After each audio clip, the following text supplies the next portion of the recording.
Welcome everyone to another episode of the Platformers. We have in with us Mike Torganon from Adobe. I think I'll let him introduce himself. Right, Mike? Yeah, hi. I'm Mike Tougeron. I'm a lead cloud engineer slash the platform infrastructure architect at Adobe. Been working with Kubernetes since forever at this point. Thanks for having me on the show today. I appreciate it. Welcome, Mike. And yeah, today I invited Mike to talk to us about Kubernetes fleet management. A lot of folks ask me in at work and also at conferences like KubeCon, and Mike have talked in many conferences in KubeCon in the EU and North America, and the next one will be in London. I'm planning to be there. I don't know, Mike will be there.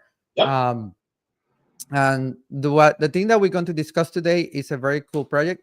I'm wearing the T-shirt Argo, so we're talking about Argo and GitOps. In general, a lot of people ask, "Can you do fleet management? Can you manage large amount of EKS clusters with GitOps?" And my answer is yes, you can. You can actually look online for some of the talks from Adobe in GitOpsCon, KubeCon, and also Adobe is part of the Canoe project, the Cloud Native Operation Excellence project that Adobe is part of it, and AWS that I work with is part of it, and many other companies trying to build platforms, internal developer platforms using Kubernetes APIs. And since we're using Kubernetes APIs, the most the most common way that people use Kubernetes APIs is through GitOps.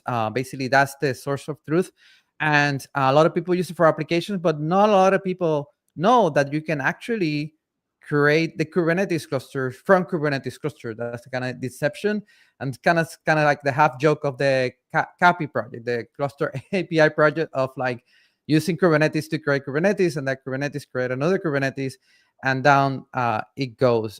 So Mike is an expert on Capi and actually a contributor, right, Mike? Yes. And that like you were saying, it's turtles all the way down. I believe is the saying that community uses. So. Yep.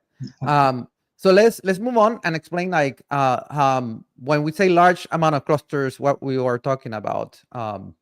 Yeah, so this is kind of the brag sheet for Adobe's Kubernetes, but the point that's really the brag sheet on it is the last bullet point there. We do this almost entirely with open source tools and concepts. Um, like the system components and add-on deployment system. There's maybe 300 lines of custom Go or Python code that runs it for all of this. It's we haven't written a lot. It's all Argo, Helm, and Kubernetes stuff like that. We didn't have to write a lot of code in order to manage a fleet of this size. So the stuff that people are able to do for one cluster or two clusters is able to scale up to Adobe size at 400 clusters with petabytes of memory and a million CPU. So it's really quite impressive what open source can do for us. And I see there you mentioned also cloud providers, AWS, Azure, and private data centers. So it looks like you Mm-hmm. are managing everything through GitOps, even if you're using multi-cloud. Yep. And talking about GitOps, a lot of people use Terraform, right, to create the networking layer where you put your clusters, also to define the clusters, define the nodes. Terraform is very popular, and a lot of folks always ask me, can I replace Terraform with GitOps? Can I use YAML files or a declarative way of doing that? Terraform works. A lot of people make a lot of success with that. But I think in Adobe, you made a decision of saying, let's do an experiment. Let's try to do everything with GitOps at our scale to see if it works. So tell us about GitOps. Yeah, so I think GitOps really matters for infrastructure, just like it matters for application developers, because infrastructure is a type of application. These days with cloud-based infrastructure being APIs, an application that delivers some sort of feature to a website is API driven. Even bare metal data centers, the way that you manage those bare metal data centers are through some sort of API. You're not typing in code and committing things to your systems. There's APIs that manage those things. So everything boils down to an API these days. And being able to store that as that source of truth, being able to do some sort of GitOps deployment for those systems, be it cloud or data center, uh, just gives you that increased velocity and reliability. So we really believe that GitOps, as it says down there with the meme, it is inevitable. Everybody will be using it at some point. And But skills matters, right? Your team, you don't have a very large team, so if everyone is familiar with Kubernetes, they know about Kubernetes APIs, they know how to authenticate, they know how to like configure resources, they know how to like configure the applications. The applications are most likely going to be GitOps. Then controllers are the thing that you're more familiar. Even creating controllers yourself, your team, right? correct, yeah, and so that's the thing is, I put the nice star here on the cloud agnostic side because nothing's truly cloud agnostic. But like you said, we deploy to multiple cluster types, multiple cloud providers, but we do it in a familiar feeling way, not just between those cloud providers, but just like we were to deploy any other standard application, using a Helm chart, using templating, we're able to create our cloud resources. We're able to, using the ACK and ASO, we're able to create clusters using the cluster API, custom operator. We're able to use things like Carpenter to manage the nodes. And then, we get onto the clusters themselves, external secrets operator, Prometheus operator, cert manager, gatekeeper, the list goes on and on and on of these controllers that provide features, not just on the management clusters, but on the clusters themselves, that take the complexity and custom code out of our hands and into the community and the open source best practices across the board.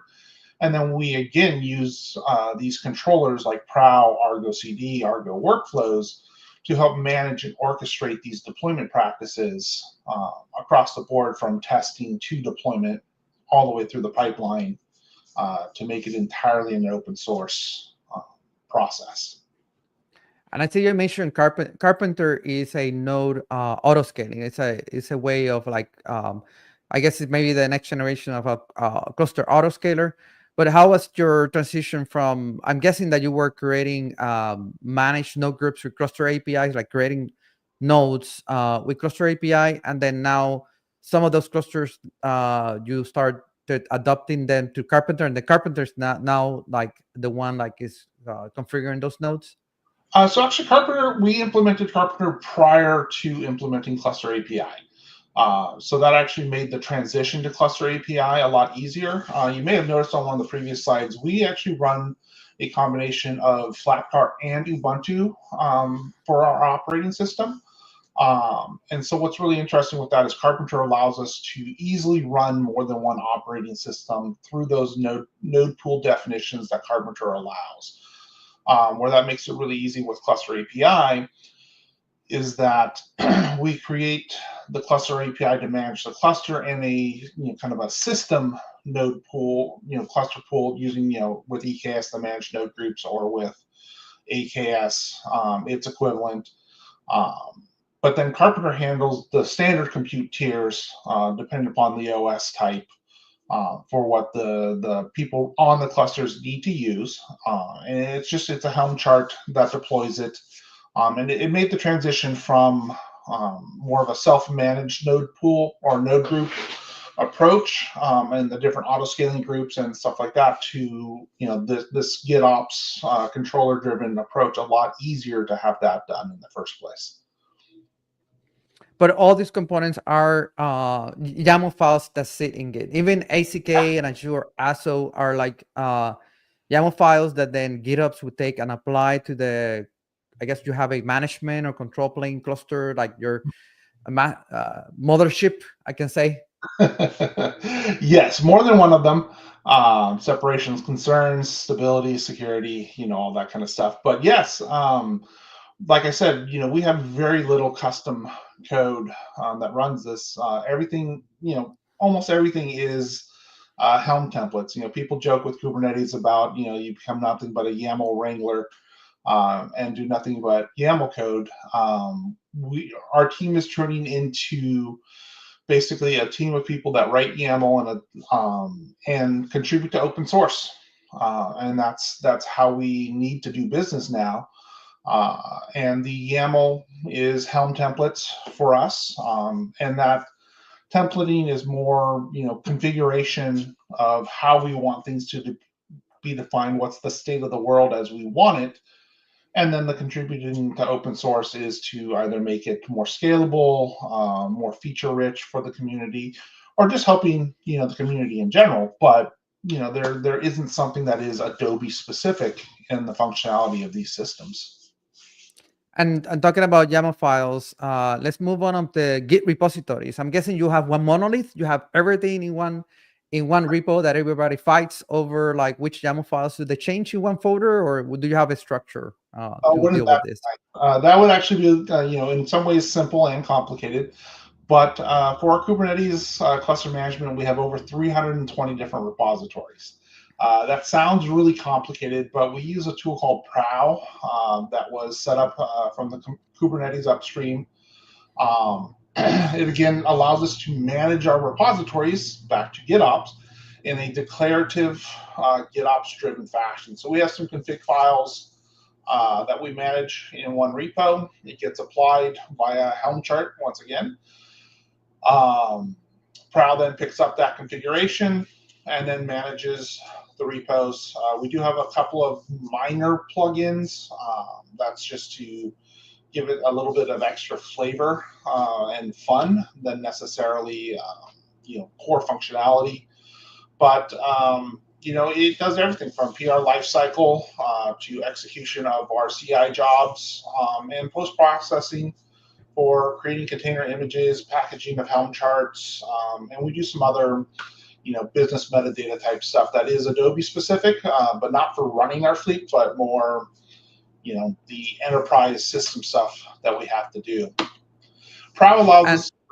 Oh, sorry. Go ahead. I have one question about the GitOps repo. You have a 320 repos. Are those are they categorized between, like in GitOps? Usually, when people start, I usually give them a guidance, and this is also comes from the GitOps community and books like Christian Hernandez have wrote in a book of the GitOps path on separating the repo that has the Java code and the Gradle files, or maybe the npm and the Node.js, from another repo that has the configuration where this app gets deployed to different clusters. You follow that same paradigm, or every app has the source code and the GitOps configuration? I would say about 280 of these repos are nothing but Helm charts. Really? And that's because they're either a cluster add-on, back to the Carpenter, Cluster Autoscaler, Prometheus Operator, these tools that we don't even write the code for, or, they're the Helm chart for creating a VPC or a VNet or an S3 bucket or something of that nature. So we don't, it's not even something that we write application code for. Some of them are for repositories that are just documentation, sources of documentation that are used for our AI Slack bots for providing information, generative AI stuff to help support type tickets. Some of them are for, just don't even, they're just applications, Slack bots that provide, cluster management type stuff. And so there are applications that don't even run on the Kubernetes clusters that are in here. So it's any sort of thing, but for the most part, most of these are not even applications that we write ourselves. Like I said, open source across the board. For those that we do have custom code, they are, I would say 99.9% of the time separated between application code in one repo and the Helm manifests in a separate repo.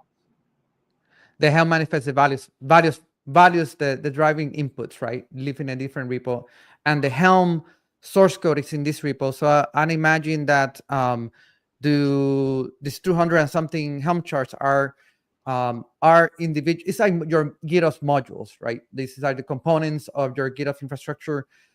They're Helm repos. Do you deploy them directly as Helm and you version them at the repo, or you package them and put them in a Helm registry like an HTTP or OCI? So in for our dev cluster, sandbox and dev clusters, we deploy directly from Git. But for all environments above that level, we deploy from a packaged Helm chart using Artifactory. But it would work. Artifactory meaning the HTTP format I that believe, has the index.yaml, right? yeah, I believe it's the Artifactory. that one.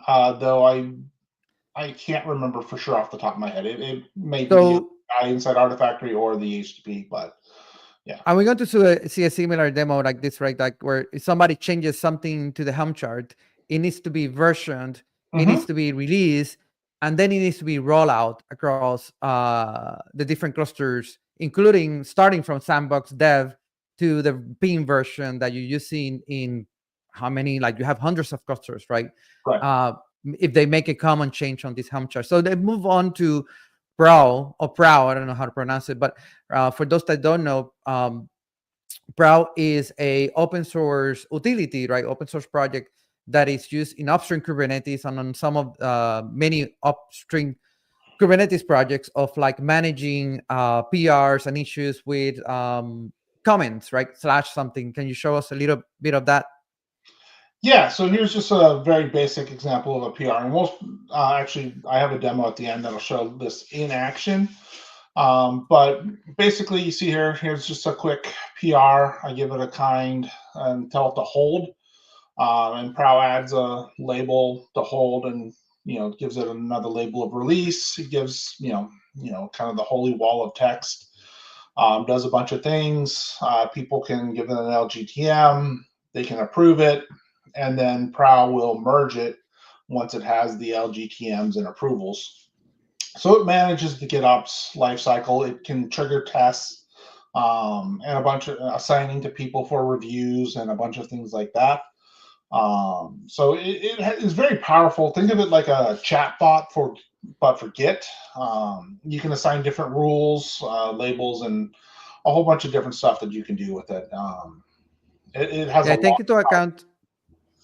Yeah, and take into account that Pro was created before GitHub Actions existed, right? Uh-huh. Was something that was created by the Kubernetes upstream project because it's at mass scale of so many people, so many PRs, so many subcomponents in one monorepo, right? You needed to have something like this. So we'll take a look at what it takes to create a PR and propagate it to that. But before that, like I'm Carlos, I come to Mike, and I want to create a Kubernetes cluster.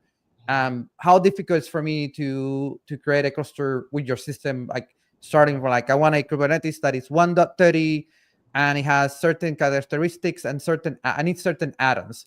How that workflow looks like. Yeah, so the cluster workflow, it's 3 slides, so it looks kind of complicated. I'm going to go through this really quickly because diving into the details, this could be 4 hours of conversations. But it really just starts with a user commits a file to Git. If it's a sandbox, That part's not complicated, right? The thing that we didn't make complicated was like Carlos coming, give me a YAML file. Then go have your coffee. Once you have your coffee, your cluster will be created. That's the role of the platform team. Yeah, and you can do it via CLI, and the CLI commits it to Git, that kind of thing. But it really only even easier.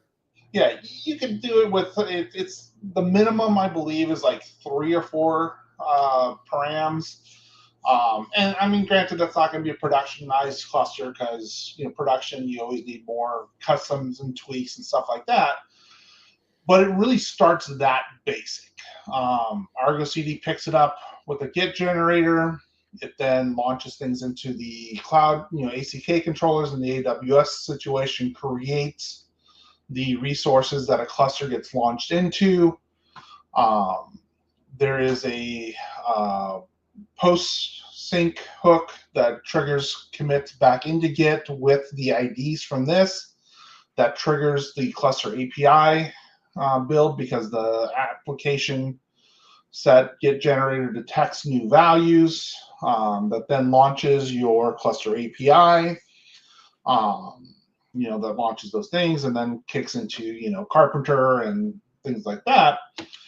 It then, after those things are created, there's an Argo workflow and events that get triggered that watches for those things to be done. It then validates the build success and registers it back into a different Argo CD. So we separate the Argo CDs between what does cluster build and what does system components or add-ons.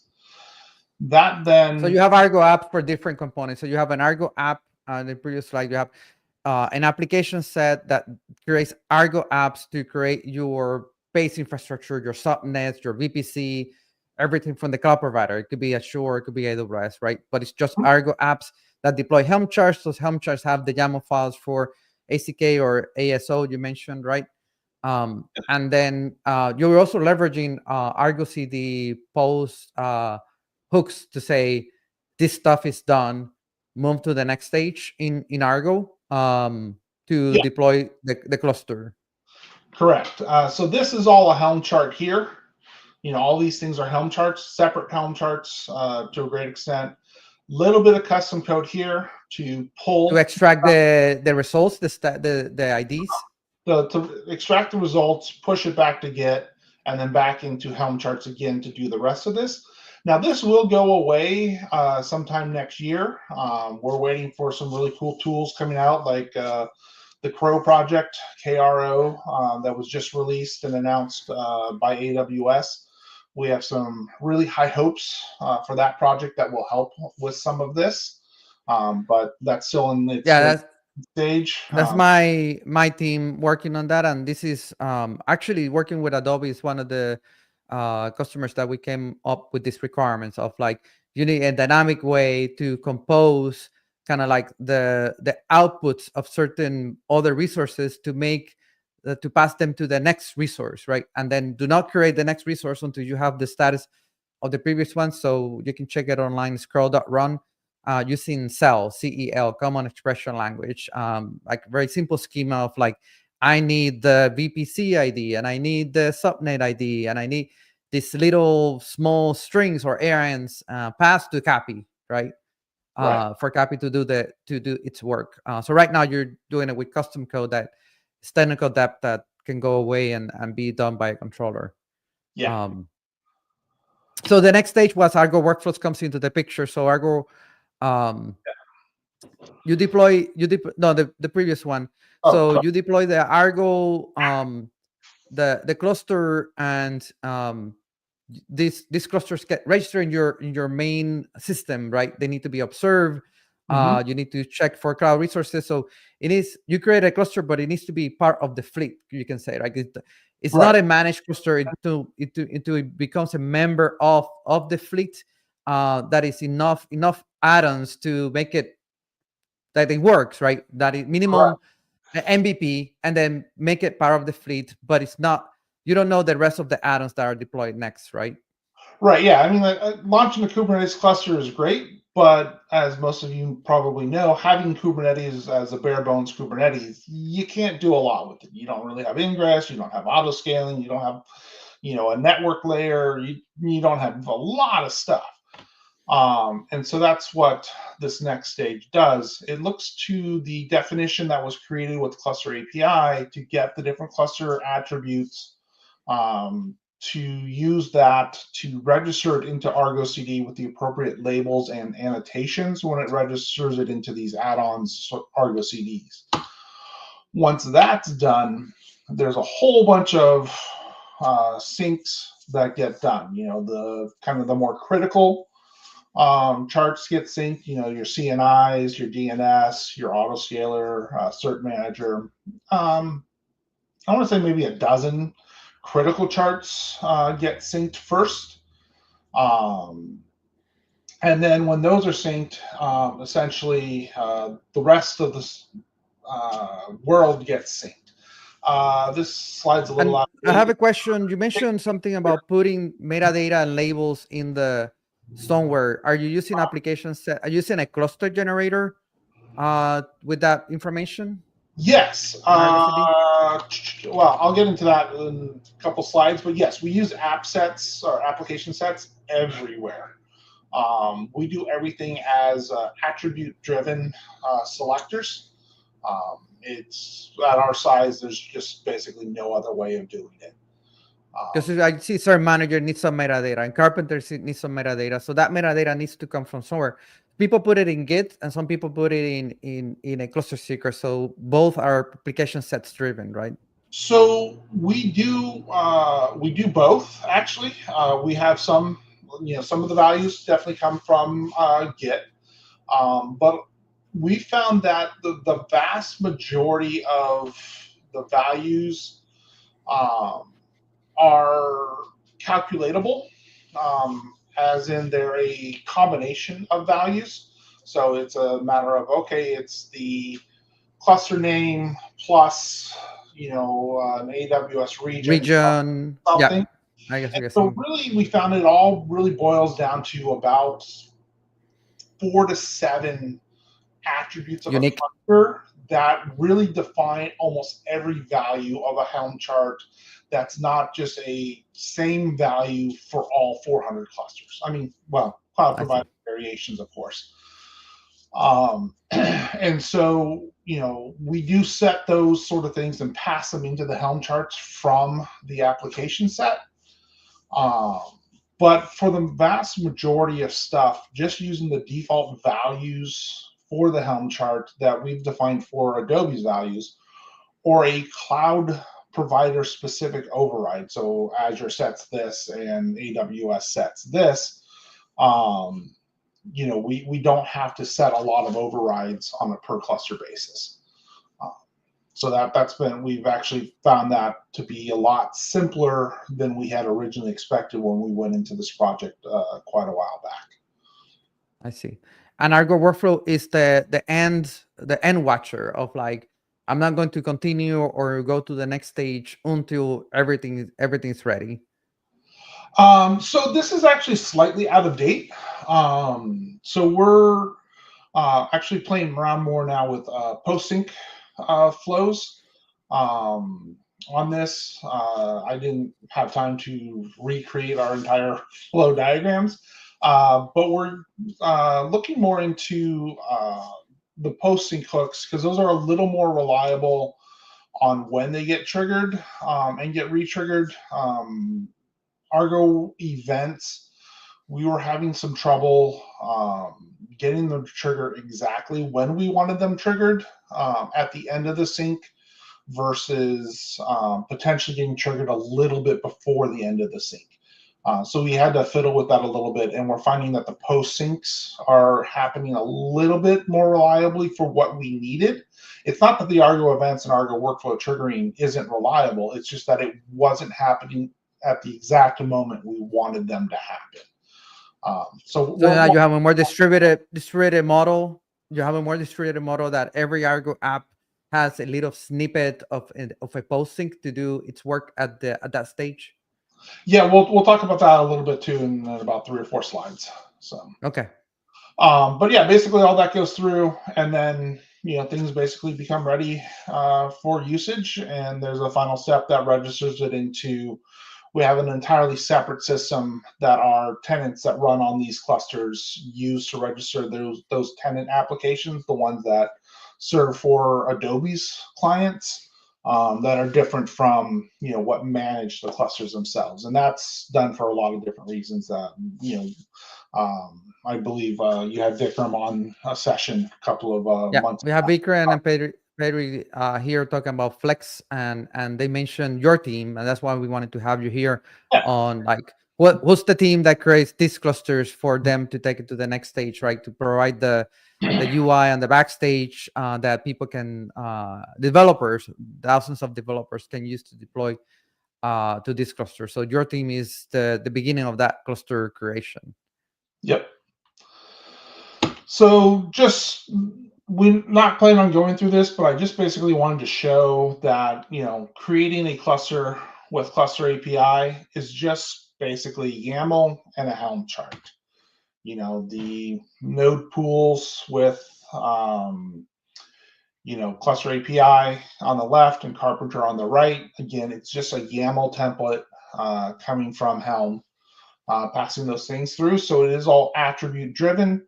Most of these, as I said, are defaults coming from the Helm chart, but there are some cluster specific overrides. But for the vast majority of our stuff, it's pretty cookie cutter. The way I describe it is it's cookie cutter, but some cookies have sprinkles, some cookies have chocolate chips, some cookies have nuts, but they're all cookies. So it flows together pretty well with that. Upgrades, there's not a lot to talk about this except for this tool we use called Case Shredder. This is a really cool open source tool that we've released. It's one of the few tools that our team has written that we've open sourced that I would call our custom code, but we do open source it. It's kind of, for those of you that run on AWS, you may be familiar with the way AWS will send you a notification if a VM has a problem and you have so many days to do something about it before AWS basically has to shut down that VM.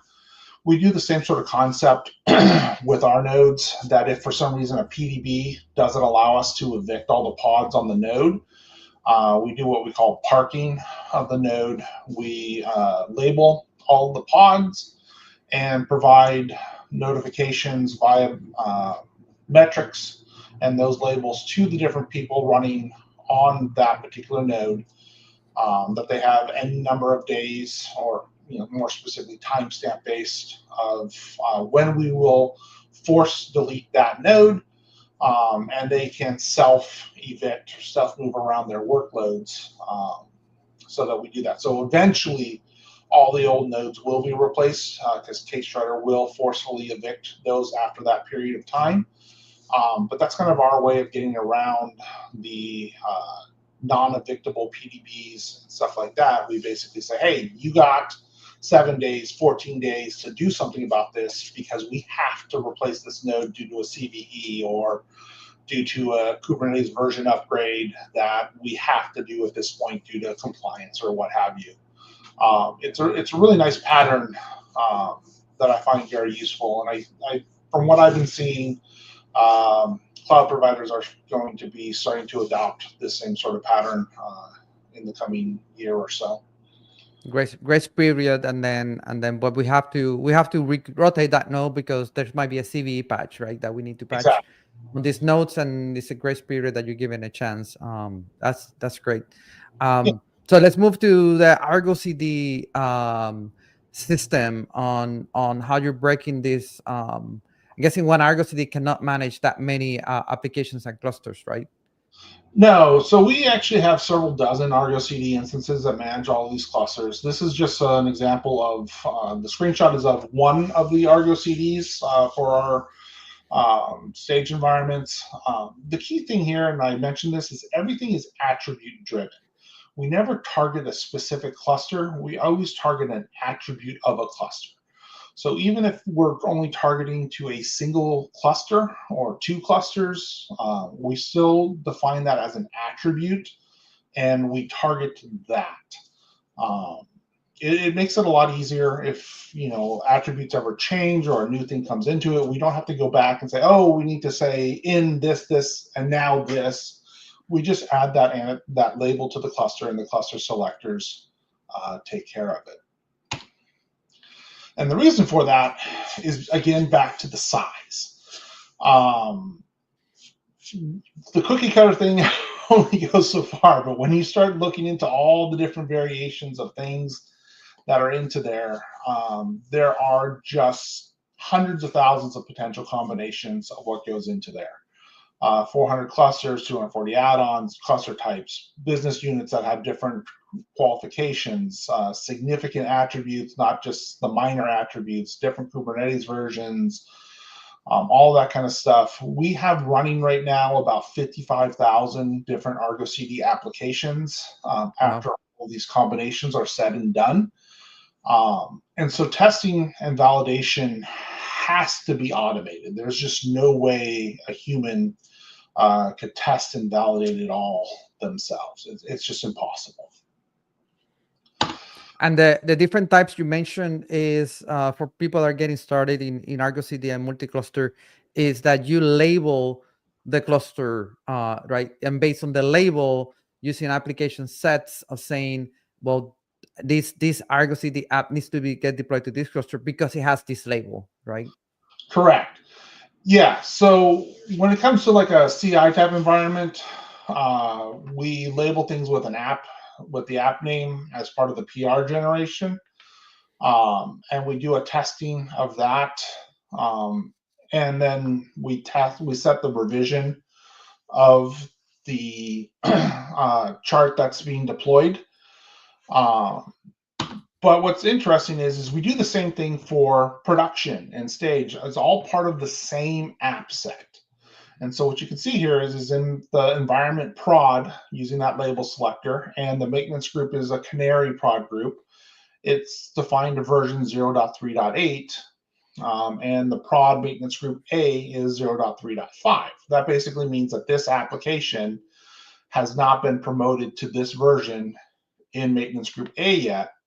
And down here in this target revision thing, it will use that version if it's set. And so that's how we promote different versions across different environments and maintenance groups across that fleet of 400 clusters. It allows us to keep a consistent deployment approach and just iterate versions. And then we have a CLI tool that updates those versions and promotes it across the environment. And a little secret about this is I remember you giving a talk, was a few years ago, and this is the basis of the GitOps bridge that I created at work, because this is where I learned that you can have logic. That section on the top and bottom is this is where I learned that you can have logic inside application sets. I thought everything was just values, but when I saw an if equals, and like, can you have logic? And basically this is Go templating, right? So you are enabling the Go templating, and you can have more logic inside these application sets, because application set give you the ability of like the match selector of like, if this conditions use this version, for example, on this condition use this version, or this condition just deploy the app. But also you can have the if statement of like massaging even more the end result. Yeah, you got to be careful. You can really screw something up. You know, if you get a typo in that if condition, it will They're affect. very difficult to test. Yeah. Yeah, But I wish the Argo project, maybe we come up with something that can like dry run or an environment or a debugger or something, because it's very tedious to come up with this thing. So you have to do it. I usually use a kind cluster like in my computer to test this logic before I even put it in the sharing environment. yeah. So we talked briefly about the posting hooks. I don't like using, people sometimes use these to manipulate things, create a secret or, stuff like that. I don't like using pre and posting hooks for that type of stuff, but I do think that they're good for what we use them for. Some large companies, you need to have like a change management system. So we use a pre-sync hook to record a change into that, enterprisey change management system. That's a good, thing. It doesn't actually affect the deployment, but we need to run it before every deployment just so that the enterprise compliance team is happy. And then as a posting hook, which is what is really interesting, kind of unique about our system, is we do this metrics test runner, and we do this after every deployment happens. And this is how we test our applications. What this runner does is all about metrics determining the behavior of the application. And this is a kind of a unique way of looking at it. Since we don't write the applications, we don't run the unit tests. We don't determine how those things are there. All we have from these applications are the metrics they emit via Prometheus and how are they running and performing on the system. And so we already do alerting on these systems based upon those metrics, but we also take it to the next level and say, okay, well, there are some metrics that we think maybe something's not working, but they're not to the point of the system is down, but it may be not working quite right. And so we use that to kind of set up a integration test sort of situation. So in this first example here of one of these ones, if pod logs are not being sent, it's an integration test. But if audit logs are not being sent, it's a pageable offense.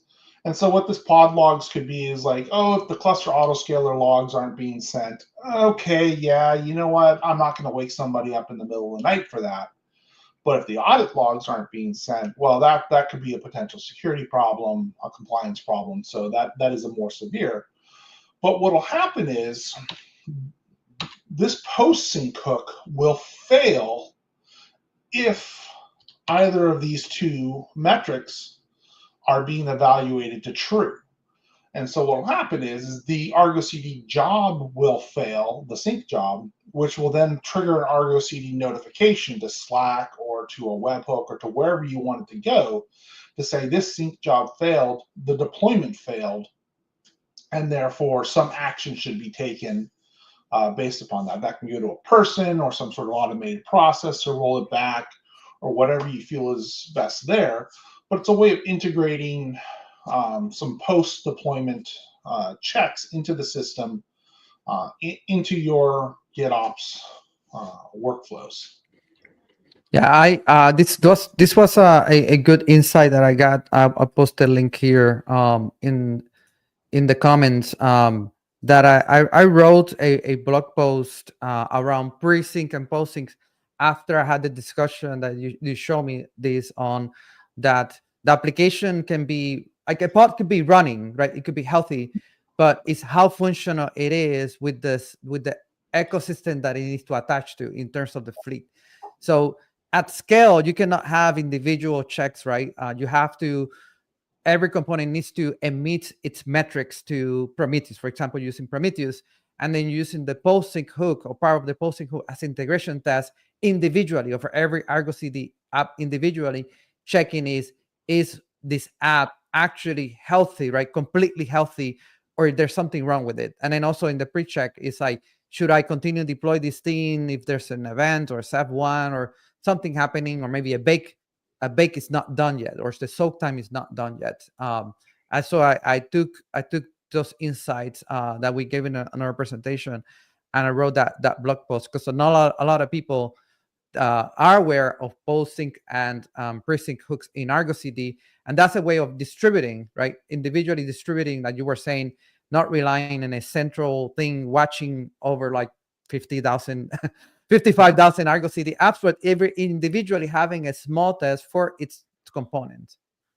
Yeah, it also allows us, since they are just metrics, to dashboard the results of the last time that they failed and how long they've been failing for. So I know we're getting close to time here, so I am going to go really quick on this next little bit. And let's see a PR in action. So I have a FluentBit PR that I actually need to deploy today.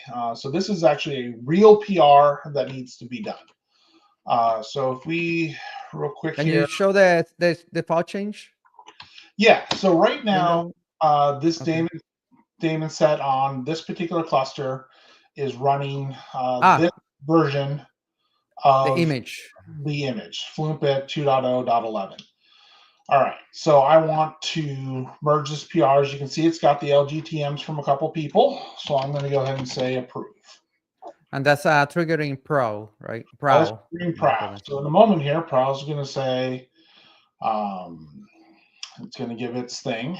So we just need to do and it. you're just changing the values.yaml of a Helm chart? No, so what this is doing, this particular PR is changing, we talked about the versions of stuff. So this is changing. So for this particular cluster selector, this is stage in the maintenance group A in Canary, not. Can you zoom in a little bit? Can you make it a little bit bigger for those folks? Sorry about that. So this is Carlos' YAML file that he gave you a cluster.yaml, right? Definition. So this is the FluentBit app set for FluentBit. Okay. that, and it's saying, okay, I'm selecting the stage, the environment, the stage, the clusters that are environment stage, that are in maintenance group A or Canary, that are not V clusters. And we can do a whole nother talk on V cluster and the way we use it. Previously, it was version 0.1.39 of the Helm chart, and now we're going to go to version 0.2.0 of the Helm chart. I know the application set will propagate that change across all the apps that is All, managing that this application all set. the apps and clusters that match these labels across the entire fleet of clusters. So let's see, where is this at? So you see it now has the approved label, added that. So in a moment here, Prow will merge it. But if we take a quick look back to the slide, this is going to go to 24 clusters, which will happen here in just a momento. Nothing like live demos. And like a question is like, if when does this change get into production? Like, do we need to call our manager here to get us approval, or what type Nope. of QA happens process wise to get into production? So, we trust our engineers. So I am on the, so. Well, you're trusting the posting hook, right? When Fluentbit goes to the new version, posting hook and all the testing will make sure that that new version of Fluentbit is working, right? So if Yeah, there's no red flags in staging or canary, then we're good to move to the next stage. yeah. So there, with Prow, there's an owner's file. And those owners are the people that are allowed to um, approve PRs to be merged to trigger the deployments, creation of the package Helm charts or deployments or whatever it happens to be. I'm one of them, so since I am one of them, I was able to add the /approve, and that's what gave it the approved label. If I wasn't in this list, I'd have to have somebody else do it. This particular one I am, so no problem. Of course, this is taking its time. There we go. They merged. Great. So we So merge that Probot, the Prow Pro. merged it. Prow merged the Yep. commit into it 1 minute ago. It just didn't refresh. So here's our And list. that's one tenant, right? A lot of companies have that no humans are the ones merging. They're Correct. like approving and looks good to me, but there's no a human involved of like merging it, right? Once the qualifications, whatever they are, the system or the bot will merge it. Yes, we effectively. I mean, we have more regions of developers in this, but we essentially have 3 different geographical regions where we have developers on the infrastructure team. U.S., EMEA, and APAC. We have 2 people in every region that could do a manual merge, just in case like Prow is failing or whatever. So we do have an override on that, but most of the engineers, do not have that permission. And so what we'll see here in a moment is all of these application sets now. Here's all the Fluentbit application sets on this one particular Argo CD are going to suddenly switch from being green to switch to being out of sync. And this is because you have auto sync enabled in the Argo apps. Correct. Yes. So where does it And show do us? you change the resync periods from the default 3 minutes? Yes. So we actually set the sync period to 4 hours, I believe it is. But this change was triggered through a webhook. Webhook. So everything goes through a webhook. The webhook then triggers the individual ones. And so we use the webhooks to do the triggering. And then once the webhook triggers, everything goes through. It triggers the refreshes and goes from there. And that's because, again, we have hundreds and we have thousands and thousands of things. If we were to do a refresh every 3 minutes, that's a lot of activity to our artifactory. That's a lot of activity to, to our Git repos and all that kind of fun stuff. Here we go. All right, out of sync. If I refresh this page, whoops, Yeah, button. and that's kind of a best practice. Like we tell folks to do an event trigger. Like it's better to using Argo CD, a webhook that it tells the Argo CD when it's time to sync versus making Argo CD compare and reconcile so many objects. Yeah. So as you can see here, the sync has started. And so it's doing things. So I know we are basically at time. I don't know if you want to continue going through this or not. So How do yeah, you? I think we'll have I think we can pick up one question. Yeah, I saw one question on the comments. So other like that. This is the process. Like a lot of people are aware because they're already doing it this way. But I think a lot of people are not aware that this is a using application sets, using the generators, using pull requests, no human intervention, and using something like Pro. Right? It doesn't have to be Pro, right? People can start with some. Now you have GitHub Actions. Like I yeah. mentioned, Pro was You have created before actions. GitHub Actions, but some system that actually tests that it's okay to merge the pull request, right? There's no typos, syntax highlighting, do a Helm test, also could be done, and then the pre and post sync hooks are something that is your guardrails. Like, but if you have them, even if something gets merged, it would not that maybe the pre-check would not allow it to sync. So I Right. think that was good. I don't know if Uri can pick up a question. There's a question that says here is how any issues with Kube API client side rate limits your ACK controllers? Are you managing all ACK CRDs on a single cluster? Yeah. So yes, yes, yes, no. So yes, there are definitely concerns with API server load, number of resources. We run the Argo CDs in different namespaces and have it only watch that particular namespace, so we don't do the cluster scoped Argo CD on the management clusters. That way, there it doesn't get there. It's still, you know, if you have too many on there, it still creates a lot of activity to the API server and the etcd. Same thing with the ACK controllers, doing that. You definitely want to run more than one management cluster for a fleet our size, and even for smaller ones, because you want to have isolation between your non-prod and your prod at the very least, because you want to be able to say, okay, I'm going from version 1.2.3 to 1.3.0 of one of these controllers and be able to test it in the non-prod environment. You never know if you have a edge case that the upstream controller just didn't test for, right? We ran into a situation where we set a value to a null value, and it caused a crash loop back off in one of the controllers, thinking that, oh, hey, you could set it to null instead of an empty string. The controller just didn't check for that. And if we'd done that in the production instead of in the test environment, things would have just straight up blown up.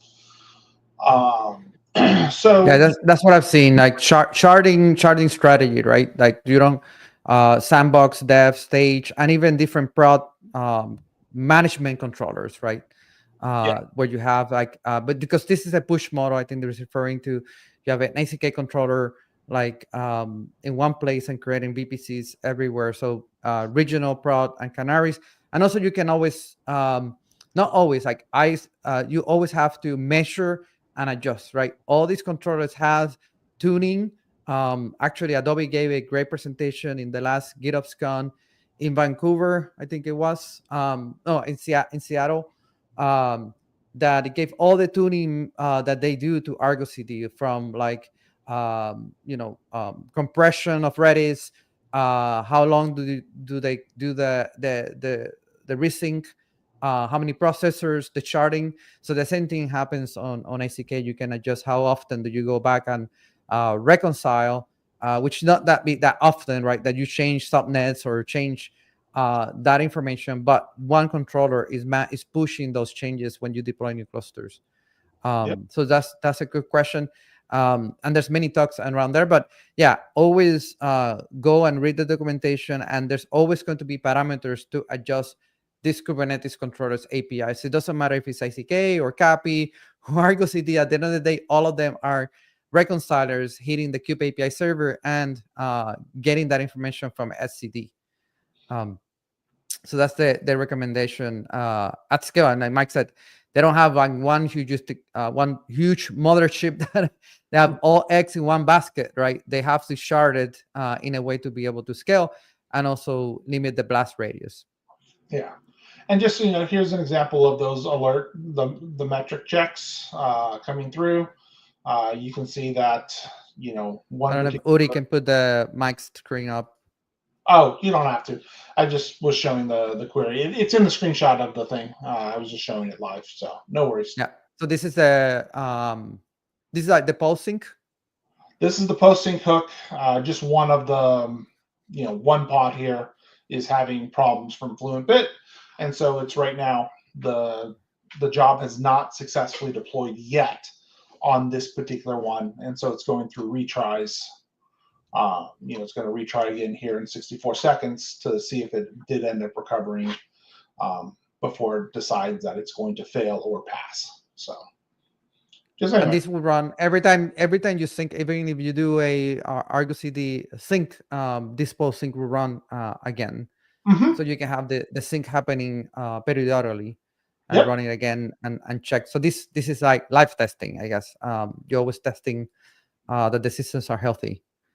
Yep. So with that, I think we are out of time. Mike, appreciate you joining us today. I know we're at the end of the year, people are going to vacation, but I appreciate that you were able to join us today to talk about fleet management at scale, multi-cloud on-premise, so many clusters, and how to manage that with Argo CD, basically Kubernetes controllers, Argo CD, our workflows. We touch on CAPI, we touch on ACK and ASO.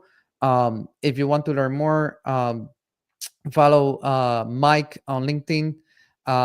He'll be posting information there. I also post from the Canoe project, and we always are around in Argo CD, in CNCF, if you have any questions. So thank you, Mike, and thank you everyone that joined today, and those that ask questions. So we'll see you next week for another episode. See you, folks. Have a great holiday, everyone. Happy holidays.